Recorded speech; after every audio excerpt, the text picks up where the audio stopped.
So we're going to watch now. I have a couple of videos that I'm going to have you guys watch.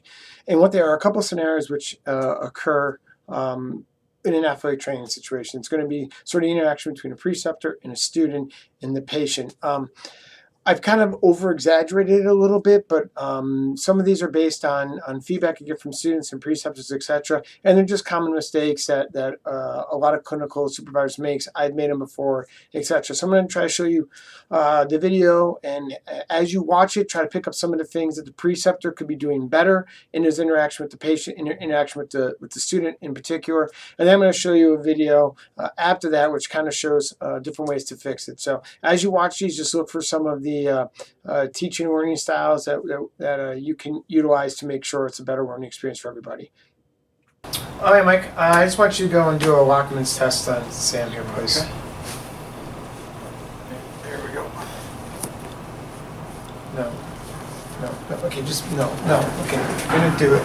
Hand here, and go like that, okay? Now try it again. No, you're not getting it. Hand placement there, hand placement there. Now pull. No, that's not, no, you're, just forget it. Well, it's here, and you move like that. You got it? Got it. All right, try it again. You know what, we'll just come back to it later.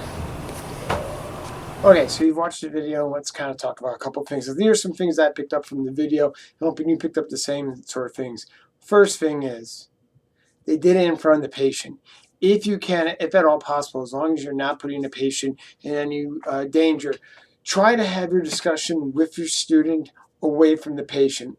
One, you do it in front of the patient. Now the patient starts to doubt the skills and doesn't trust the student as much, and that can have ramifications leading down the line. And just professional courtesy, you wouldn't want someone to come in and do the same thing in front of your patient. So make sure you understand the relationship between the patient, you, and the student. Now you could tell the patient beforehand, hey, I'm going to be talking to the student, working them through it, so the patient is aware of what's going on. But just to come in there and just jump in front of the patient kind of undermines the whole thing.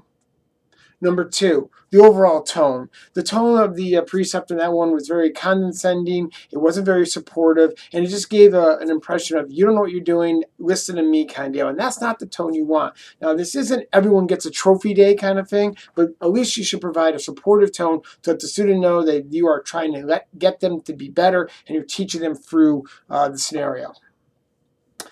Third, not letting them finish. Again, as long as the patient isn't in any sort of danger, try to have your students finish the skill. Let them go from start to finish and get them all the way through it. And then you can actually talk about the skill or the assessment or whatever in its entirety. By jumping in so quickly, the preceptor did not let the student sort of figure it out on his own. He did not let the whole skill develop. This is especially important when you talk about a taping skill. Let them finish their whole tape application, and then you can go back through and dissect it and talk about the whole thing in its entirety. Number four, they just sent them away without actually giving any sort of feedback. Just sending a student away, that makes them feel like they have a complete failure, that didn't do anything right. And that's not the impression we want to give. Instead, you really want to talk about, hey, we'll talk about this later. Let's make sure we debrief. Or even tell them beforehand, I want you to go through the skill, and then we're going to talk about this afterwards. But just sending them away to go have them do water coolers or something like that really is a detriment to the student as a whole.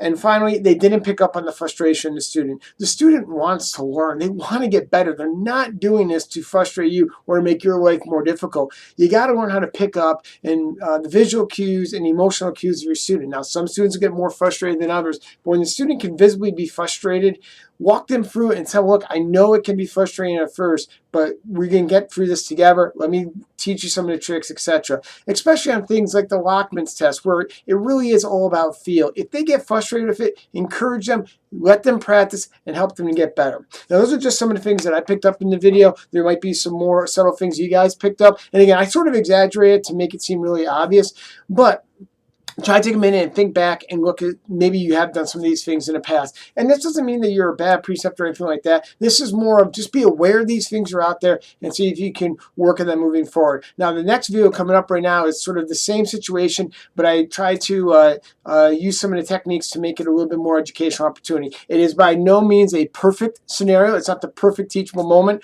but hopefully you'll be able to pick up some of the nuances, some of the little things that made it a little bit more of a conducive learning environment.